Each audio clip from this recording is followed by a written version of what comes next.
Hello, everyone, and thanks for tuning in to the SE Journey, where we take you on journeys from across the spectrum on how we became sales engineers. My name is Chris Sprague, and with me, as always, or at least for episode 1 and now 2, is my co-host Zane Allen over there. At least twice. How you doing, Zane? Great.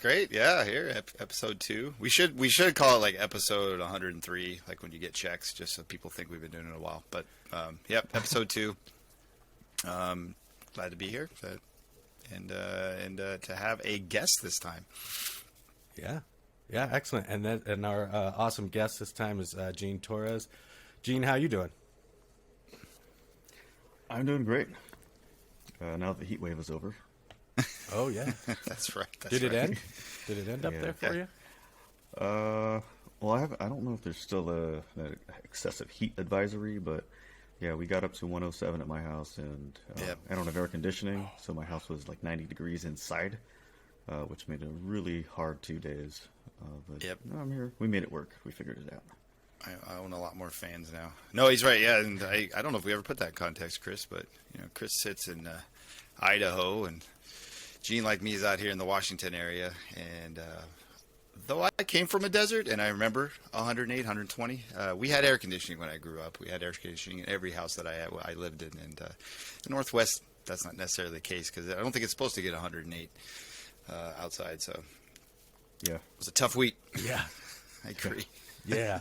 It might have been fine if there was no humidity, but it was like 43% around our area, so that that makes it worse. Yeah, and down here in southern Idaho, we have air conditioning because we're used to it some summers. So, yeah, that's what I was gonna say. Yeah, it's hot, but you get it.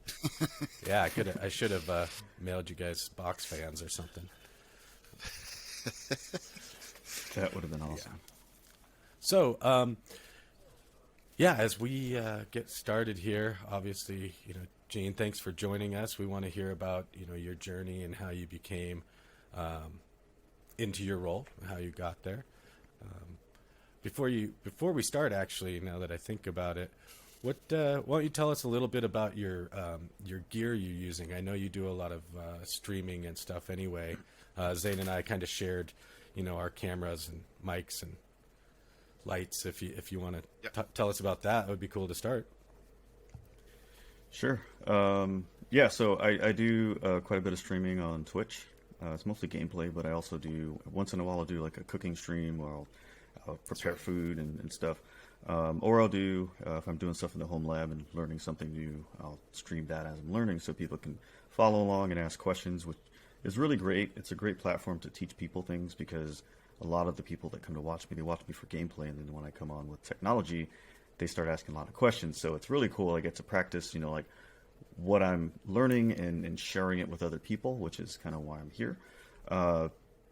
And then I also do some art streams. So I do have a graphic design degree as well as a computer degree. And I grew up, drawing graffiti in high school, early college years. So kind of lean on that, and I share some of that on my stream. Very cool. Very, very Renaissance man we have here. Yeah. So I didn't know you had that. But that's great, right? We talk about what different backgrounds we come from. That's a great perspective. Something totally different than technology, but how you kind of blend it together. That's nice. Yeah, I did. Yep. And then my I guess my gear. I forgot to answer your question. Got a PC, 3 monitors. I do have an Elgato light, single light. Yep. And I got a Sony mirrorless camera that I'm using for video. And then I've got a Blue Yeti microphone. I've got 2 actually. But see, people, unlike Zane and myself, he's a real streamer. He's got that real camera, that Sony camera. So that's right. Pretty awesome. My little Logitech doesn't compare. Mine's a little circle. Yeah. No, I do have a Logitech. It works really well. It's just the angles were too wide that I couldn't get my green screen tight enough. So.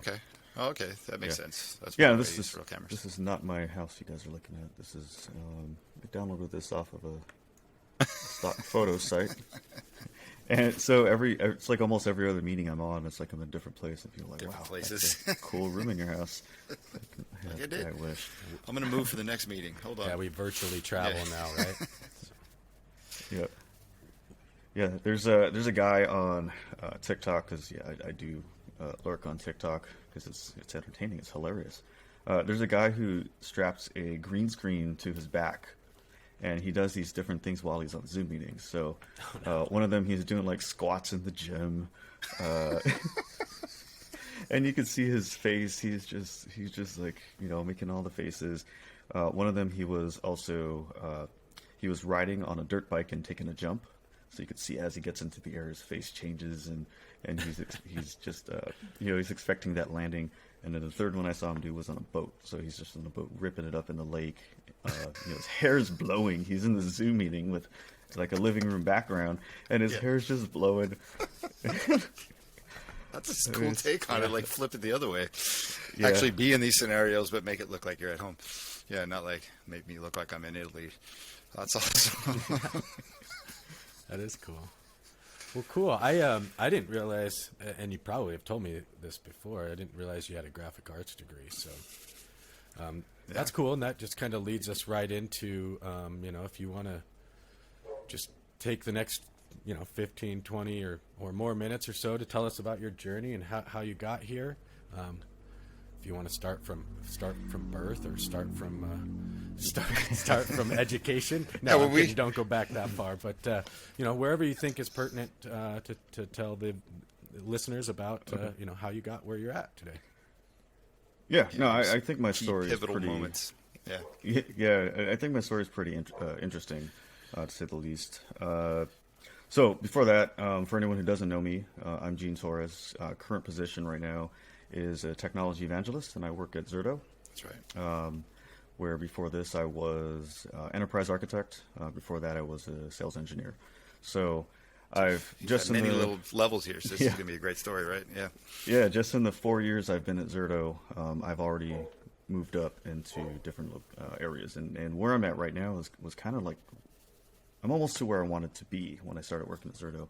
I wanted to get into product management, so kind of working in that direction. It's just going to take time. But I started my career as a right out of college. I had a computer technology degree, which basically meant you can go take an A+ certification and get certified.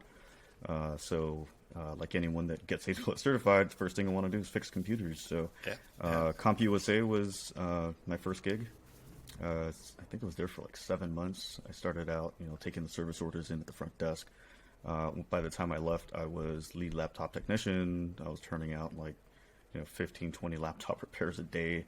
So, and I got to that point where it was like, I'm not learning anything new. It's just repeat. Robot can do this.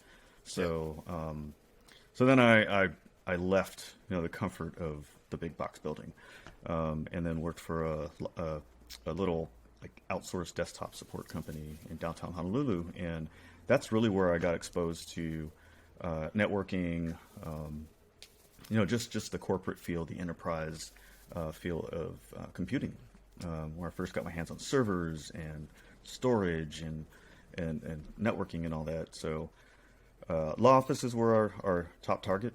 And then along the way, I met my wife, now wife, of 18 years. Wow. Thanks. Yes, actually, that's why I was in Arizona. I was going to say, you just had an anniversary recently, didn't you? Yeah. For those that don't know, Gene, Chris, and I talk quite a bit, even being on different sides of the fence here. So, yeah. I think that's really the really funny thing about our relationship. Yeah. It's another aspect we should probably point out here. It's going to rotate through, right? Different technology companies, but it's that community. Yep. But sorry. Oh no. So her dad's retired Army in Tacoma. So I was like, hey, Washington is a great place for someone with getting into IT. Yeah. So I took a chance. We moved here. Our goal was to move back to Hawaii in 3 years. Oh, really? To making all that moolah. Yeah. But that didn't happen. We ended up deciding to stay. And I liked working out here. I liked the jobs I had. And just the progression. So when I got here, the first job I accepted was at a home alarm company, where I would sit in the room and be the person on the other end that reports, calls people, are you okay, all that stuff, or teaches them how to set it up. But then my wife's best friend from high school got back to her on like my second week there, and she was like, "Hey, I work at this company. They do outsourced medical billing, and we have an IT department, and we need someone on the help desk. Is Gene interested?" So I was like, "Hell yeah! I don't want to be selling home alarm systems. Yeah. I don't want to be in that Right, industry." right. So I jumped right at that, and I came in. I was help desk. I was answering the phone, Yeah. walking around the building, helping people, fixing their computers. And then I got into more system administration. They gave me the keys to the castle. Here you get to learn Active Directory. Or not Active Directory. It was NT at the time. User management and stuff. So yeah, you can start to see how everything is just slowly progressing and building on top of that foundation, right? So I did that. I was at that company for maybe 2 years, 3 years actually, before. And during that time, that's when I implemented our first Exchange deployment, Windows 2000 Active Directory. So I got to do all that. I got to learn it from scratch in a room with a bunch of old computers. I just set it all up and figured it out, And then throughout that email migration, and we had a domain consolidation, I met a consultant who had been in the industry for a long time, and I latched onto him because he was a wealth of knowledge for what I was working on. So I learned a lot from him. I saw like the way he worked, and he told me about like how he gets to work with all these different customers and see different environments and help people out in different ways.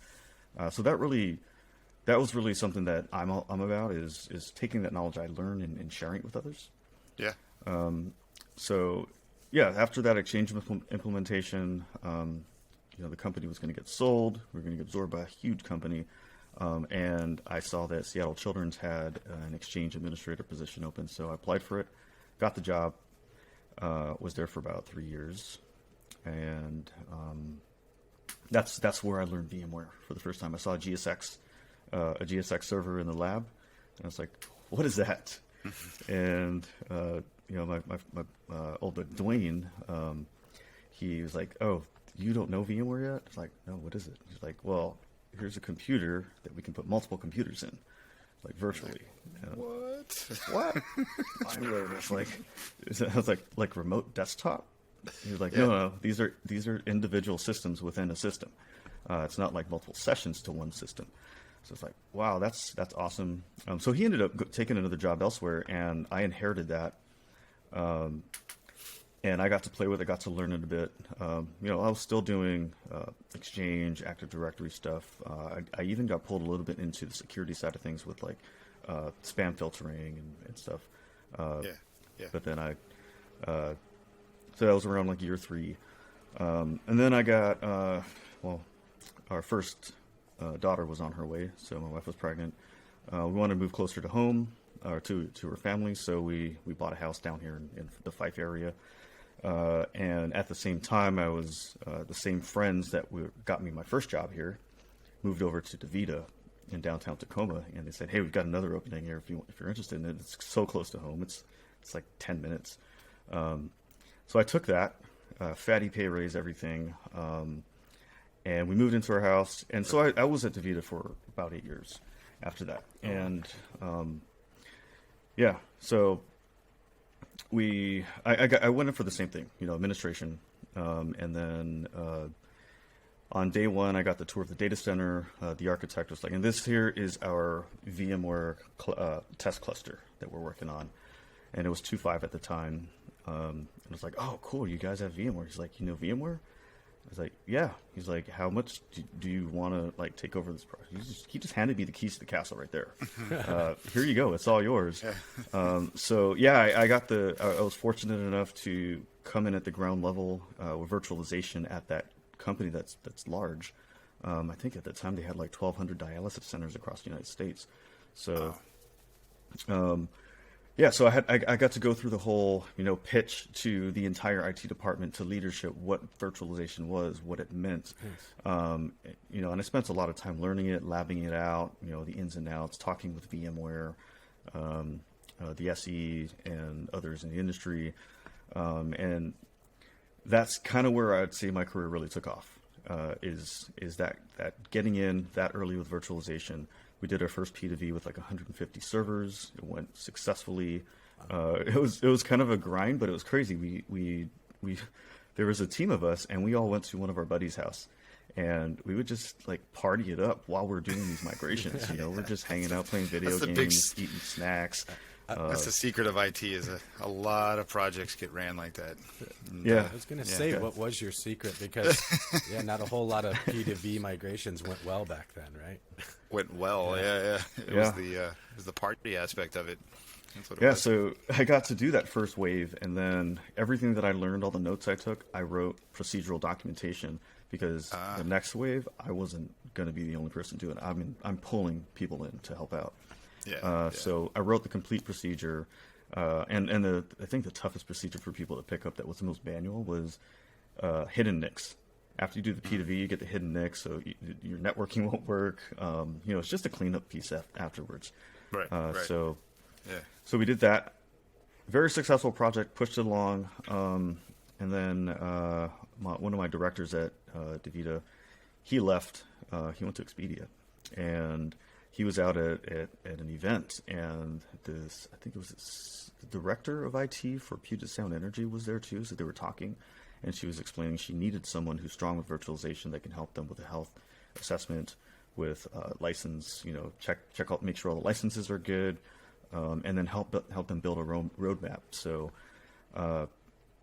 I took it. I wasn't even sure what I was getting myself into. It was a completely different industry, utility, which night and day difference from healthcare. Right. And it was a great experience. I got to work with the architects. I got to help the storage team to turn, during their migration refreshes and all that. And then I got to educate the team, and I did everything I said I was going to do: health assessment, figure out the licensing, build a roadmap. I even started the conversation with converged infrastructure with them. So they ended up going down that road a while later. I was only there for a year when I went to go work at Ivoxy.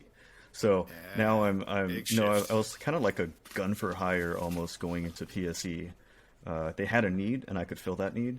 So I was like, hey, if I can do this for more people, I can probably make a career out of it. So I was going to ask, was that kind of I'm now doing projects, and I could see doing it in a wider scope. Yeah, that's similar to what I did. Yeah, okay. Yeah, well, and you said something else a few minutes ago, Gene, about just kind of taking on project. You were handed the keys to the castle, right? I think is what you said. And I think all of us here, I'm not really speaking out of turn to say for the three of us anyway, I think a lot of it was when you end up being like the one IT guy, or I know we all kind of had that role. Not everyone that's an SE does, but we had that similar experience, and you get out of your comfort zone, right? And you get thrown these things. So that was just one thing I wanted to mention, is getting out of your comfort zone to expand your career or expand your knowledge, or probably for a lot of us, outside of the comfort zone meant leaving the technical cubicle and like talking to some of the business units and taking on bigger projects. It's a great thing to do for your career if you want to move towards this path, right? Find out the whys, and then be able to do the pitches, right? I think when I first became an SE, they're like, "You've never done sales before," and I'm like, "I'm an IT director. I sell every day. I sell people on projects. I sell people on getting more budget. I sell people on just being friendly to my department, right? And having to deliver that service. So, it's a little different, but yeah. Yeah. Do you think you were? I'm sorry, but do you think you were in the right place? And I definitely want to hear the transition from into the manufacturer. But you think you were just in the right place at the right time? Is kind of why this went, or do you think it's your curiosity, kind of a mix of the both? Or were you like me, and I was a young IT guy, and I just didn't know how to say no? I was like, yeah, I'll do that. Or any of that kind of got you where you are? Yes, all that. Okay, all right, that's fair. It's everything. Right, that's the mix. Everything. Right, that's the mix. Okay. Yeah. And I think the strongest piece was if you know the how, then you can think about the why you would want to do it. It's like you can do this, but should you do this? Right. When would you do this? What's the right time, or what's the use case? I argue that you can be more salesy or more technical, and I'm like, I don't know how you sell without being technical, because if you don't know how it works, then you don't know how it's going to fit the why. Yeah. Yeah, At least and that's why how there's I'm an SE. taking that. But I agree. I agree. Yeah, that's why there's an SE. That's why there's an SE. That's exactly what this is. Yeah. Yeah. So it was part of it was timing, a lot of it was curiosity, a lot of it was experience, and well, there's a little part of it that was tired of not being listened to, Okay. and then then they ended up doing what you said anyway, right? Right. But they made you You're fight like, oh, for great it. idea. They're like, hey, Great we're idea. going to put this, you're going to put this on the back burner, and we're not going to talk about it again. And then you leave the company, and then you find out they did that. Like, You're like, really? Okay. um, so yeah, there was some aspect of that, and I like meeting people. I like working with different people. I like different personalities, and I'm going to just say that I am kind of an interesting, unique person, because you put me in a room with people of all these different personalities, even people don't like, and I can somehow figure out a way to get along with them. Yeah. And communicate with them, because it's all communication, right? If you can communicate in a way that they will feel comfortable, it's kind of like social engineering or hacking, right? I think the timing was good based on the amount of experience I had. Okay. I kind of felt like every enterprise I jumped to, I kind of hit the ceiling, and then I'd see something else that was a little pay bump that was going to give me a little more responsibility, but there's a ceiling that was so close. So, and I was like, the guys at Ivoxy like me. I respect the hell out of them. They're super smart individuals that work there. I was kind of, nudged. Hey, we've got a position open. You know anybody? Wink, wink. Yeah. Anybody? Hey, So I went ahead and interviewed for it. Knowing that, one, I've never sold anything. Mm-hmm. Two, I've only worked on specific things, and we're talking about Ivoxy does networking and storage and security and virtualization, all the things. Yeah. And not Solutions. just those things. It's Yeah. all the vendor solutions along with each one of those things. So I saw it as a huge challenge, and that's where my curiosity comes in. Is I always keep learning something new to align to the industry, or to see what's coming, or hopefully see what's coming next. Trying to get ahead of the ball. Yeah. So that curiosity really drove me into, and the challenge was just I couldn't turn it down. I was like, maybe I'll go here, and I'll use this as a gauge, and if I fail or make mistakes, that's kind of going to show me where I am right now and what to work on. So I went there, and they were great. They put me where my strengths were, and then they started having me dabble in all these other things as a secondary. Yeah. Consultant or Like you can immediately help here. We're gonna trade on that, and then we're gonna start giving you opportunities across. That's great. Yeah. Yeah, and there was a really good amount of cross training amongst the team. So, really loved my experience there. I learned a ton, met a lot of people, and that's where I got to now go experience the different customers, the way they did different things in IT. They could all have the same thing, but they all do it differently, and they have different problems to solve. So another aspect is problem solving challenges. Like, put something in front of me, and I will not stop until it's done, or I'll figure it out, or we'll work together. I'll give you everything I've thought about. Tell me, let's all brainstorm about this. Put the best of what we figured out. Find holes in it. Yeah. Yeah. I'm sorry. I was at an MSP once. Just remind me of the story, and I was at an MSP, and maybe I've told this. I've maybe told you, Chris. Maybe I've told both of you. But we were on a project. And there was two of us there. I think I was doing maintenance for a customer, and some more senior engineer was there to fix a specific problem, kind of doing double duty. And then it was an architect firm, and the guy brought us over. He goes, "Hey, I'm having this one issue, and if I remember right, it was something to do with roaming profiles or something, right? Because those always worked well." Yeah. And we're just both talking about it and going at it. And the guy just goes, "You know what? You guys are like bloodhounds." And I'm like, "What?" He goes, "Bloodhounds don't smell better than the rest of the dogs. They just won't stop until they get to it."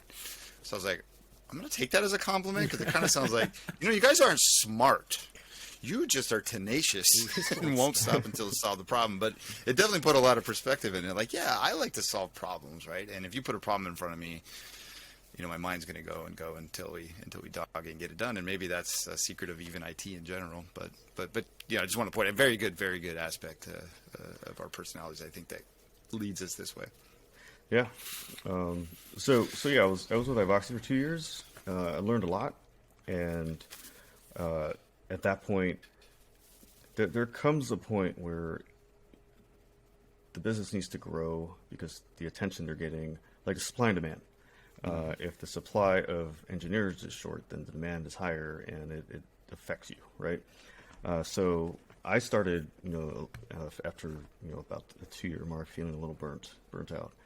I was gone for 4 days, 5 days sometimes on projects, and then I jumped from project to project. Yeah. So really no downtime in between unless I took time off. But I knew we didn't have enough engineers to keep this going at that momentum. So I did get burnt out for a little bit, and decided to go back to DaVita for a year. Or I was there for a year. And this was also a way of me making that one last stop at the enterprise and really asking myself, is this where I really want to be, or is outside there where I really want to be? Okay. And it had been a number of years since I last worked there, so I've heard a lot of everything has pretty much changed. It's all modernized. But I got in and I was back in my old job, of all things. And we had a data center consolidation project come up. And at this point, I was already well versed with VMware SRM, and that was what they were aiming to use for it. But once I got in, they were telling me, we got it half implemented. The guy that you're replacing got it halfway there, and then he left, and you just got to sort this all out. So I did sort it all out, and then I tested it. Everything worked. I documented everything, and then I started looking at the other sites that we were supposed to consolidate. And it's like different version of vSphere, different types of storage. Everything was different. Everything that SRM couldn't do at the time was not going to allow that to work. And so I went to the project team, and my leadership is like, so are we going to have to level up all these other data centers before we can pair them and start syncing data? They're like, no, why? It's like, because this isn't going to work.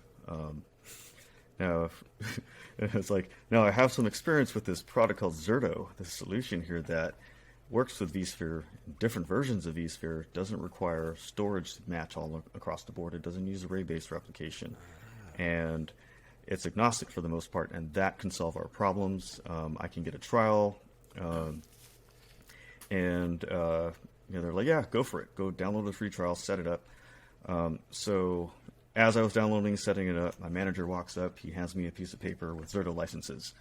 He's like, yeah, one of the companies we acquired was a Zerto customer, and they sent this over to me because they heard that you mentioned it.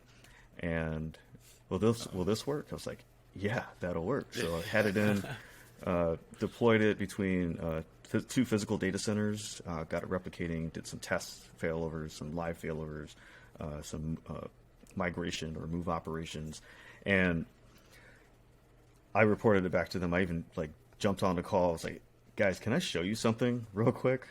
And they're like, yeah.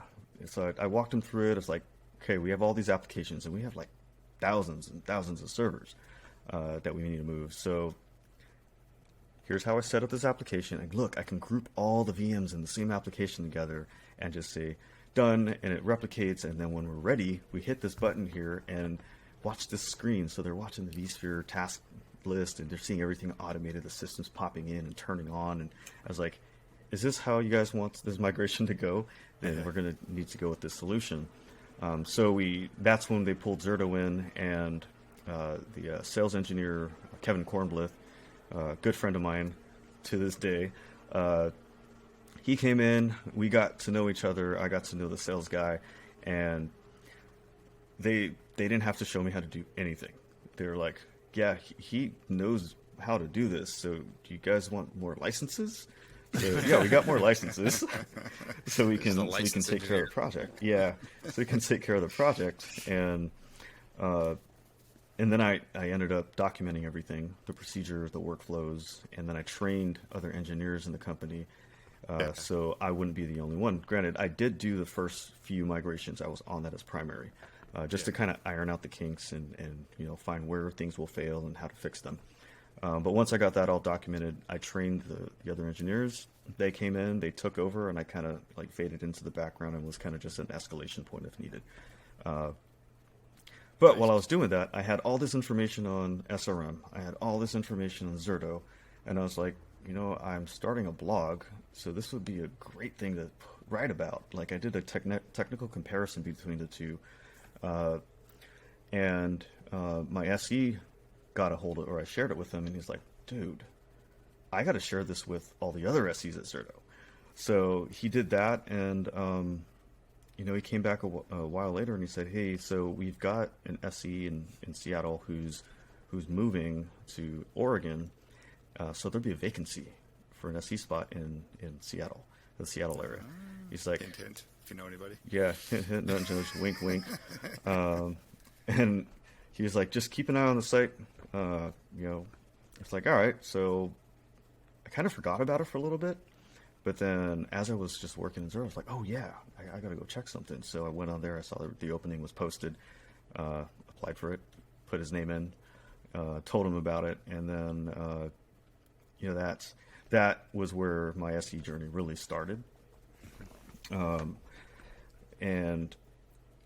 I got through the interview. Everybody liked me. They liked the fact that me coming on board would not be a huge lift in terms of onboarding and being able to run when I hit the ground. So I did tell them, like, I'm going to need to learn how you guys sell this, like what the pitches are. So yeah, that all comes with it. But yeah, it was like a nice fit for me. Like, I came into Zerto 3 months before sales kickoff. So 3 months after getting hired, I got to go to Cabo and meet my other colleagues in the sales and marketing teams. Yeah, That's always nice. that was really nice. I had to rush my passport because up until that point I didn't need a passport. Right. So got there, and then when I got there, I found out that a lot of people already knew who I was, and I was like, just blown away. It's like, did the stuff that I do really cause that much of an impact? And I guess it did. It was just surreal. Just the welcome that I got, the culture is amazing, and that's where so I kind of had an in already with people knowing who I was. So I got to meet like the product managers, the VP of product, and everything. Talk to them, and it's like, I really love. I'm a fan. I'm just gonna say I'm a fan. I loved it so much I came to work for them. Right. It's big. I think that's something I had too. I used it, so I can talk about it. Yeah, it makes that easy. Now you just have to learn the SE gig, right? Yeah. So I mean, fast forward, and here I am. Right. I'm now a technology evangelist and get to talk about disaster recovery, Zerto, and cloud all day long, and create content for it. So that's where the educational part of me is getting fulfilled. Is I get to take everything that I know and I get to tell it to leadership, thought leaders. I get to tell it to engineers and others. But yeah, this podcast is great because being able to share that story to a wider audience, I think anybody who is very strong technically can potentially get into this. And it is hard to find really good talent in the SE industry or SE world or community. I'd say, and I've tried myself IT too. in general, yeah, right? In IT, yeah. Let alone, this next step, Yeah, and things are changing, right? And that's the exact focus of this podcast. That's how we hope this grows. Is again, we explain it. We've explained it. We've talked to you about it. It's just, hey, this is my story and journey. And as you tell the story, I would imagine you've probably told it before or whatnot, but we all kind of clue in on those. Oh, that was that pivotal moment where I like I got to teach at Cal State, and I taught networking, and I realized how much I really, I always wanted to be mentored, and then I wanted to help mentor when I started crossing over, and I'm like, oh, this is a way to have outreach, but I don't want to be a full-time teacher, right? So yeah, you start pulling those aspects. So I like to solve problems. I like to communicate. I like to think big in the strategy and help guide a company going, but I also like working on different projects. So it's kind of that culmination of all that together that really. Yeah, and if you want to do all that, if you want to do one thing, then SE is probably not the role for you. But if you want to kind of put all that together and pitch something. Now, if I may ask, like, what do you? So from a vendor, I was at a managed service provider. I actually skipped a VAR, but managed service provider, we were mostly managing and doing a service. We did sell things. Mindset though, from selling everything, let's say everything. I know you had specialties to basically having, being one nation, if you will, right? Just kicking a product. Was that a big shift? Did you like that better? It sounded like maybe that was overloading on the other one, so maybe you do. But yeah, it was a good shift for me, because at that point in my life, in my career, I was like, how do I simplify my life? How do I simplify everything I'm doing? So like going and like being on the VAR side, having all this wide array of stuff to sell. Like you've got someone wants to buy storage. We've got 5 storage platforms we sell. Yeah, we got to try to see which one fits best, right? And so there's a lot to learn. You got to learn everything. But here I got to focus on one thing, and it's not just one thing. It's one solution, one product, but there's multiple use cases. There's multiple reasons why you'd want to use. It's aligning to the market and the industry, where cloud is an even bigger thing today than it was back then. For sure. And now containers is the next step for virtualization, is how I see it. So that's like you're taking this one solution and it plugs into all these technologies and other solutions. So, or it's a part of that story. So, making it fit, and that's kind of where like being an architect comes in. So I did spend a year doing that last year, and then this year I've moved into where I'm at now. But I think for being an SE, like I looked at sales before being an SE. As someone's just trying to sell me something so they can make a commission and someone can get paid. But when I'm approaching it from having my experience behind me to using it myself, and then understanding, what the pitch is, I can translate all that stuff into, like, when I'm talking to people, I'm not just selling them something. I'm asking them questions. I'm like, what are you trying to solve here? Why isn't this working? Or have you tried other solutions? And what was I want to understand why we're selling something to you, and what we're trying to do here. So I take it from that approach. And, there have been times, and I'm pretty sure you guys have probably gotten there at some point, where you kind of get that little thought in your head where it's like, hey, if I can make an AE's commission and be an SE at the same time, I can go do that. Yeah. It's almost like we found a loophole. In life. Like, wait, what do I get to pay? What to do? What? Yeah. No, and I think to your point back when we were saying you come across more genuine, right? And I find, like, because I think we're similar in that. Just knowing you as long as I have, I couldn't go work for a company where I don't believe in the technology, because it'll eventually come right out that I'm like, I just want you to buy this because I want to get money, and that's all I'm here for. Yep. And we share that. I really am curious about the tech. I do want the solution to be built the right thing for you, and obviously we're competitive, and we're gonna highlight the things that are better about my product over my competitors. But still, at the end of the day, I believe comes across genuine, right? And I think you're the same way. Hey, I really believe in this, and this is why, and here's all the reasons, because I do understand it, and I understand your problem, and let's fix this together. And I think that's key, right? If people are actually trying to learn how to be SEs, it's being your genuine self. I was gonna and then say that was probably another key piece in Gene's journey there, when he, I don't know if it was stepping out of your comfort zone, but definitely other duties as assigned, when you said you went and kind of wrote about Zerto, right? And you wrote like that blog post or white paper, right? Because you wanted to share knowledge, which you said you like doing, but it was a product you really enjoyed. I mean, so you stepped out, you did other duties as assigned, but based on a technology that you really liked. And then that got noticed. And now you move into a role where, because you got noticed, because you stepped out, and did a little extra, and now you get to work with a product that you actually enjoy, that you like Zane said, if you didn't like it at all, you wouldn't be able to go help people with it. I wouldn't be able to anyway, right? So. Yeah. Some people can do that, I'm sure. And that's a huge thing for me. It's because, like, I can think of maybe 5 places outside of Zerto I would go to work, and it's because I believe in what they're doing. Yep. And I'm seeing the struggles that our customers are having with any of those things. So I see it as a gap that could be filled or a need that needs to be filled, where I can be useful. And I'm going to say for anyone who's listening here who's thinking about becoming an SE, something about my career that I kind of downplay all the time and forget about is as I was going through my career, I got to a point where I was basically picking and choosing projects to work on. And Nice. I really felt like management really wasn't managing me. Like I was pretty self-sufficient in finding things and working on them and solving problems and jumping on projects when no one's volunteering. I'm like, yeah, I'll do it. I can do it. That's not hard. I just got to fit it into my schedule somehow. Yeah, right. yeah. So that little right? that little aspect of not saying no enough will get the you. lost word. That's yeah. the lost word, and we all have that right from our past. That's why we. I'm still working. Learned, I'm probably. still working on that. Yeah.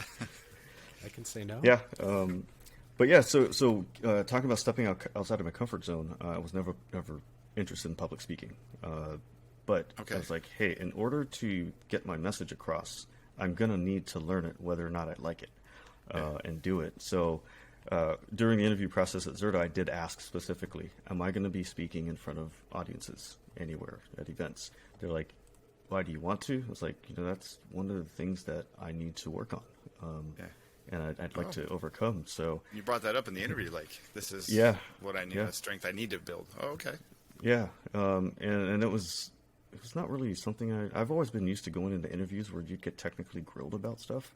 Yeah. But I'm finding out, like when you go to the vendor side, it's like, first, do you know what you're doing? And if you do, all they really care about is if you're going to fit and do the job. That's And a if everyone great gets point. along with you. So That's a great point. We could teach you the tech part if we need to. We need to know you have Yeah. the attitude and the. Yep. That's a great key point to put out there. It's a lot of times who you are, not necessarily all that you know.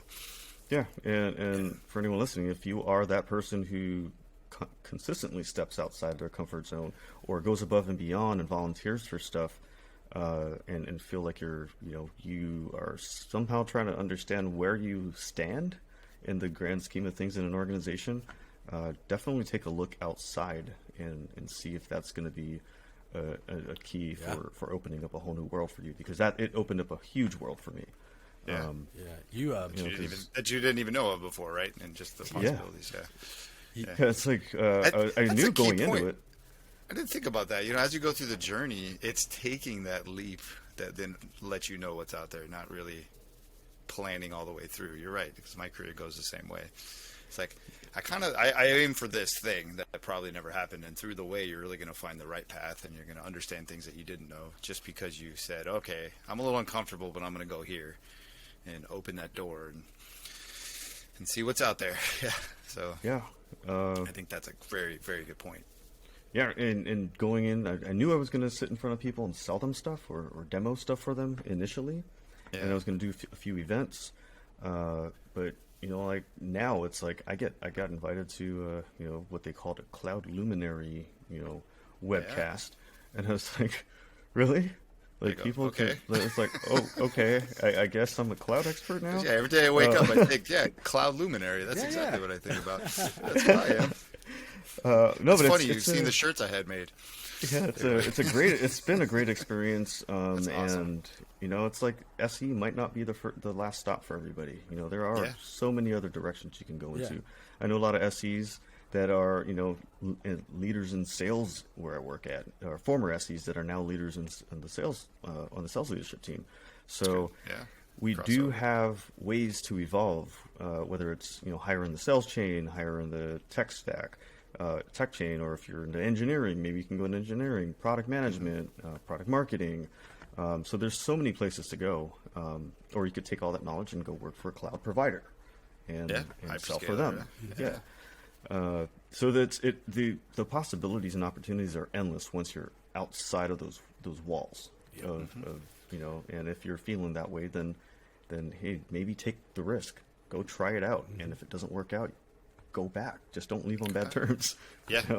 Don't burn bridges. Yes. Keep. Yeah. Oh, and to extend that, we point out that we're at different, we might compete in some regard, but your tech community too, right? You don't burn bridges across here because you never know when things are going to shift. That guy's going to get you in over here because, I competed against you. I really respected competing against you, and now I want to be on your team. So, that's another big deal.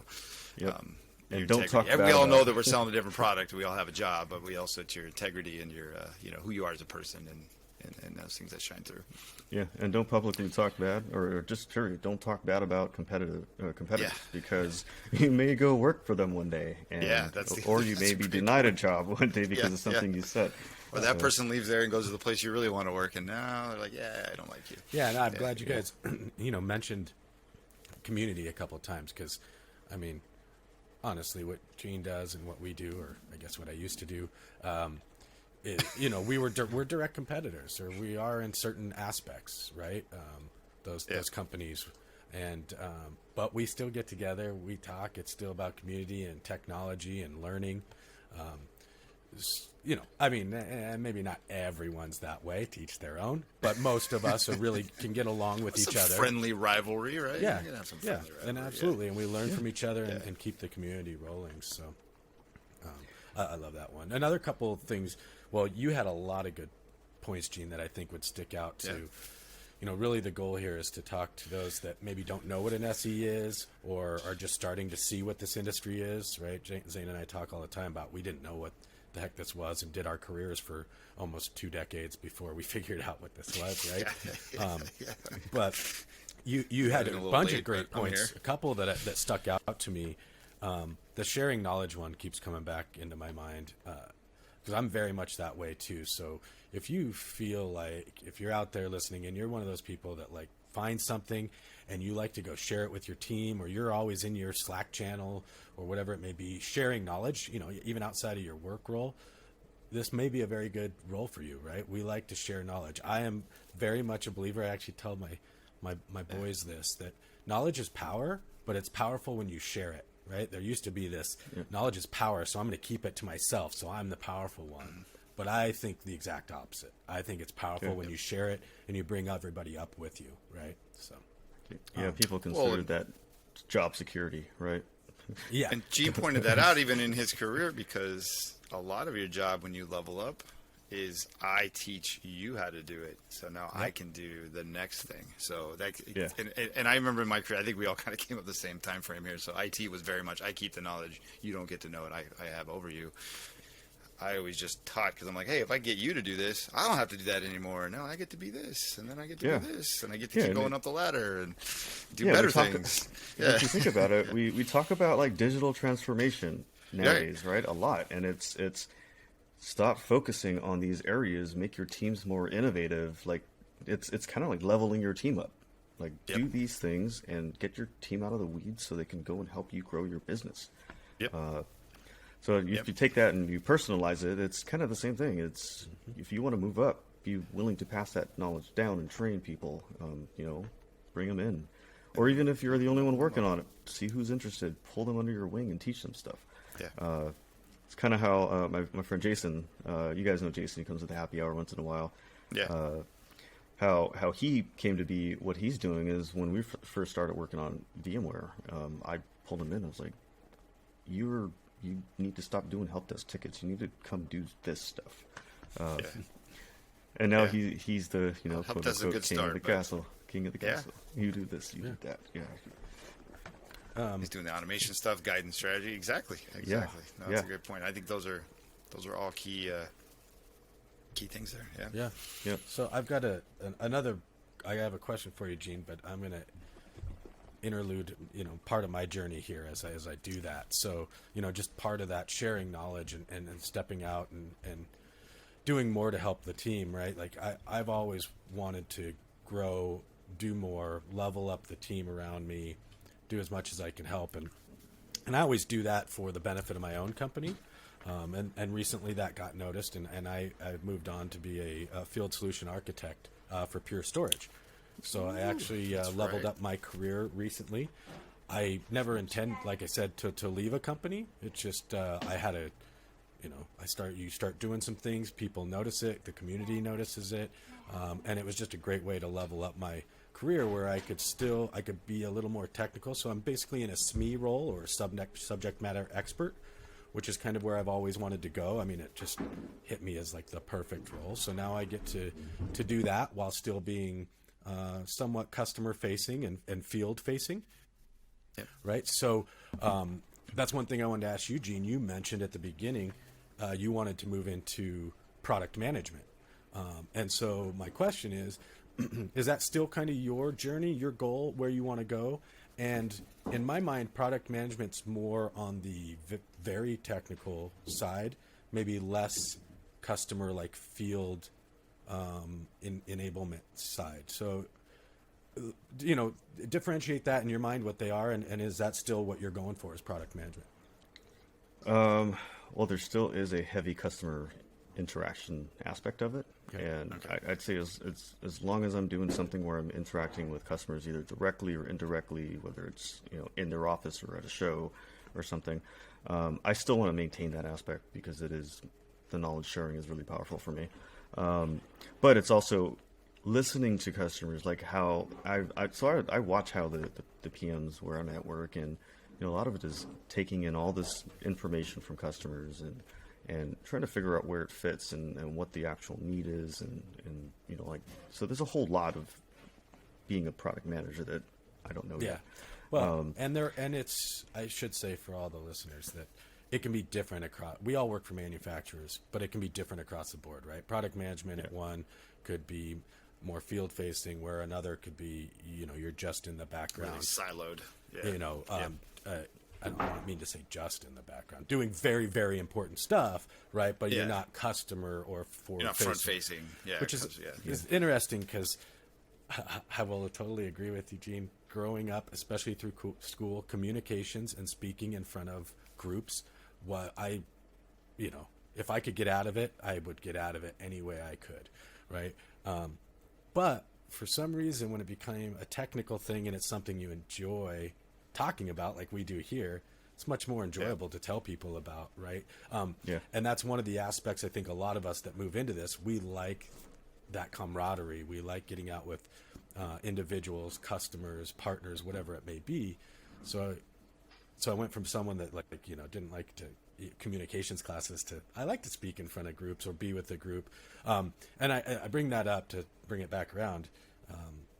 When to differentiate from product management, right? Some people want to go into the weeds and do the techie, just the techie work and not have to worry about customers and communications, right? But a lot of us that come over here, we end up really enjoying that part of it, right? Would you say? Yeah. Product management is more of a long-term thing for me. I really like what I do now because it does put me in front of a bunch of people and I get to spread information. Hopefully not misinform, right? But yeah, I'm really liking it where I'm at, and if I had to revert back to an SE, I'm equally happy with that. Yeah. You have a whole different aspect of it, or a whole different look on it, probably. Yeah. I would miss the customer too. In fact, this last year and a half, I've missed being on a whiteboard in somebody's building, just talking directly and putting our solution on the board. So I realize how much I miss that. How much it's been hard to kind of do over video. So I'm with you. I don't think I'd ever want to lose that connection. But that's why I don't develop software for a living. Yeah, this last year and a half, I engineer it. Really hard. I think for everyone, especially when you're used to traveling. I'd say becoming an SE was the best career decision I've ever made. Oh, me too. Absolutely. Couldn't be happier with it, honestly. That's excellent. So, and that's what I'm trying to break down here, right? Is like why are the reasons and what? Why would someone think about making this? I mean, for me, making the jump from IT and nearly a decade in a state, government role that's very secure to jump over to, I went to a reseller at the time,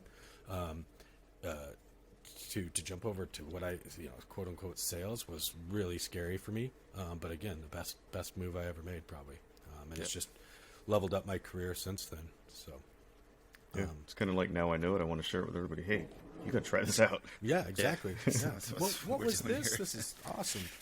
So, Gene, just to kind of wrap it up with a bow here, unless you have any last comments on your journey, but kind of on the personality side, any hobbies or things you do that you think might be pertinent for people out there going, oh, if I'm into this, maybe this is a good thing for me. I don't know. I know you said you're into art already. Do you have a home lab that you geek out on? Do you go do Shakespeare in the park on the weekends? Or do whatever you may do that you think has to do with your personality and why you're successful at your role? Because you are a great SE, and so it's great to hear from you. Yeah, I watch people LARP. Never tried it myself. Seems fun. And I have friends that go to like the Renaissance festivals and stuff. I've never been. I'm interested in going to check it out though. It sounds interesting. But yeah, outside of what I do, I mean, I constantly have to stay busy doing something. So I've gotten into gardening, both soil, traditional gardening, indoor gardening, hydroponic gardening. Barbecue and cooking is a huge deal for me because I was raised that way in Guam. Our culture was basically surrounding around food and sharing meals. And I love the food, so I had to learn how to cook it, and I love cooking. It's very soothing for me. It's when I don't have anything to do when I start going nuts. Like I need to do something. So barbecue is a good one. It's very technical. The reward at the end. Sometimes when you're learning, it's not the greatest, but when you get there, it's amazing. And, like sharing knowledge, I get to share food with people. Yeah. That's cool. And that's one thing about me is when I make friends, at some point, we got to do this. We got to go out and have a meal together. Because I know we get drinks and stuff every once in a while, but there's something different about sitting down and having a meal together with people. It's kind of like, you get to that point in a relationship where it's like, yeah, now we're eating together. Now we're, it's breaking that barrier of just professional friends to, hey, now we're real friends. I know. I just get to see your delicious looking food on Twitter every once in a while, and just my mouth waters, and I don't get to have any. So yeah.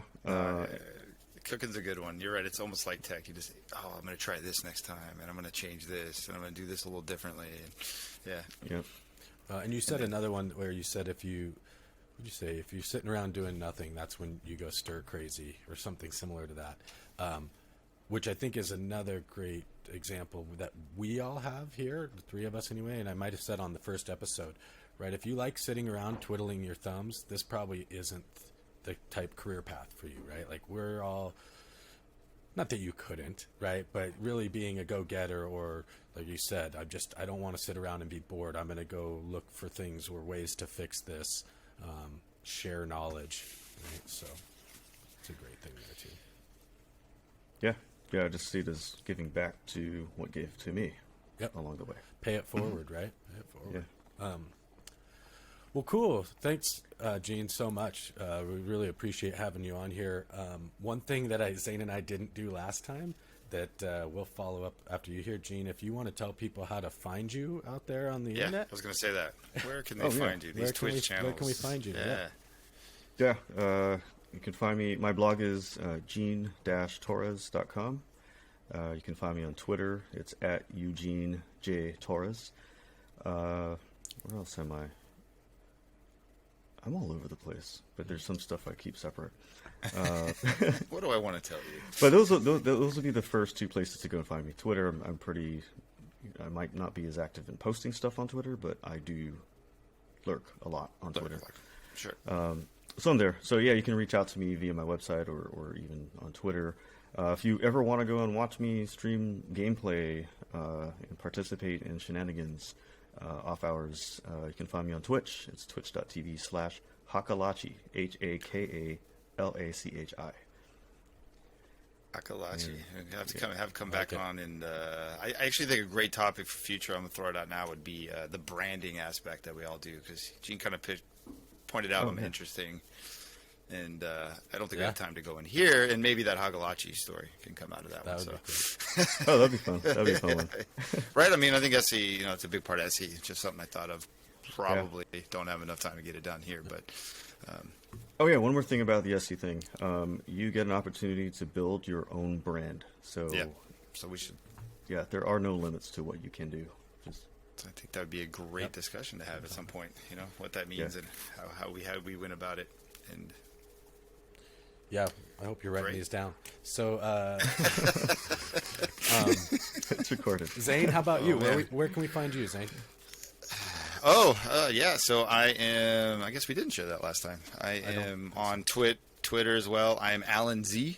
So at Alan Z. So it's not Zane Allen, not Z Allen, Alan Z. There's a story as to why I have that as well. So maybe we'll go through that at some point. And then I'm on my blog is West Coast IT Hipster. So wcithipster.com. I'm also be reached at Alan Z at wcithipster.com. Yeah. Great story about where that name came from. Where at some point, see, this is already building the next show, the next branding show. Yeah. Those are two main points. I talk about technology there. Veeam, not Veeam. A little bit of my struggles with Kubernetes, things like that. And then I tweet about anything from technology to Padres baseball to occasional whatever's in my head. So I'm a big active to a point on there as well. Nice. Yeah, for myself, And where can we find you? Yeah. You can just find me at No Label Rocker, NOLABEL Rocker. Basically anywhere. If I'm out there, that's what it's at. Twitter, LinkedIn, YouTube, at No Label Rocker. You can find me. So. Chris There's makes a it story easy. behind Nobody Label Rocker too, right? Yeah. Yep, there's definitely a story for that one too. Plan- See, we'll have to come back and do a story on our branding show. So, well, thanks, guys. Gene, again, thanks so much for coming Yeah. on. We really appreciate having you and your expertise and your stories. So, Hey, thanks for having Fantastic me, story. guys. A lot of things I even Really learned, appreciate and we've been talking to you quite a bit, but even things I learned today. So thank you for sharing all that. It's a great journey. Yeah, my pleasure.